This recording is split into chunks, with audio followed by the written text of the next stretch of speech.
இன்றைக்கி பார்த்திங்கன்னா நானும் எங்கள் வீட்டுக்காரும் வந்துட்டு நைட்டி எடுக்கலாம் அப்படின்ட்டு தாங்க நான் கடைக்கு போயிருந்தேன். அவர் கடையிலேருந்து வந்ததுமே எனக்கு நைட்டி வேணும்ப்பா, நான் ஒரு வாரமாக அவர்கிட்ட கேட்டுகிட்டே இருந்தேன். நைட்டி எடுக்கணும், நைட்டியே இல்லை வேறு, எல்லாம் கிழிஞ்சதெல்லாம் தூக்கி எரிஞ்சிட்டேன், நைட்டி எடுக்கணும் அப்படின்ட்டு இருந்தேன். அவரும் சரி வா போகலான்னு கூப்பிட்டாரு.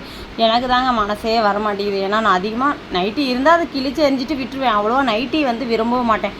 ஆனால் இப்போ அடிக்கிற வெயிலுக்கு பார்த்திங்கன்னா நான் டெய்லியுமே நைட்டியாக போட்டு அடிக்கலாம் போல இருக்குது. சாரீ கட்டியிருக்கவே முடியலைங்க. ஏன்னா நம்மக்கிட்ட காட்டன் சாரீ ஒரு 2 என்னமோ தான் இருக்குது. மற்றது எல்லாமே இந்த பூனை சாரீ இந்த மாதிரி தான் இருக்குங்களா, ஒரே எரிச்சலாக இருக்குங்க. அதனால் நைட்டி எடுத்தே ஆகணுன்ட்டு நாங்கள் ஒரு நைட்டு 8:30 மணிக்கு மேலே தாங்க கடைக்கு போனோம். டைம் அப்படி தான் போனோம்.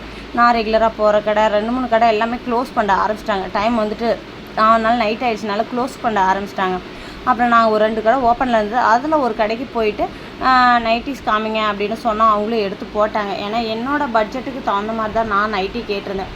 நான் ரொம்ப அதிக பட்ஜெட் போட்டுலாம் நான் நைட்டி என்றைக்குமே வாங்க மாட்டேன். எந்த ஒரு துணியுமே வந்துட்டு மீடியமான இதில் தாங்க எடுப்பேன். என்னோடய பட்ஜெட் என்னவோ அதுக்கு தகுந்த மாதிரி தாங்க நான் எடுத்துப்பேன். அப்புறம் வந்துட்டு ஒரு 3 நைட்டி செலக்ட் பண்ணேன். ஏன்னா இந்த 3 நைட்டியுமே நீங்கள் பாருங்கள், கலர் வந்துட்டு கப்பு கலராக தான் இருக்கும். ஏன்னா நானுமே கருப்பாக இருக்கிறனால அது கருப்பு கலராக தான் இருக்கும். ஏன் அப்படி எடுத்துருக்கீங்க? ஏன்னா நான் தறிக்கிட்ட வேறு இருக்கிறோம் இல்லைங்களா, தறிகிட்ட இருக்கிறனால மை அழுக்கு எப்படியா ஒன்று ஆகிடுங்க. அது லைட் கலராக இருந்தால் அப்புறம் அந்த அழுக்கெல்லாம் ஆகிடுமா, அது வேறு அசிங்கமாக இருக்கும். அதனால் நான் வந்துட்டு 3மே கொஞ்சம் டார்க் கலராகவே இந்த மாதிரியே பார்த்து எடுத்துக்கிட்டேங்க. அழுக்கானாலும் தெரியாத மாதிரி அந்த மாதிரி எடுத்துக்கிட்டேங்க. இந்த 3 நைட்டியுமே ஒவ்வொரு நைட்டியோட ரேட்டும் பார்த்தீங்கன்னா 230 ரூபா சொன்னாங்க. அப்புறம் நான் வந்து ஃபைனலாக 200 ரூபாய்க்கு பேசி 3 நைட்டியும் 600 ரூபாய்க்கு நான் எடுத்துக்கிட்டு வந்துட்டேங்க. பிடிச்சிருந்தா சொல்லுங்கள்.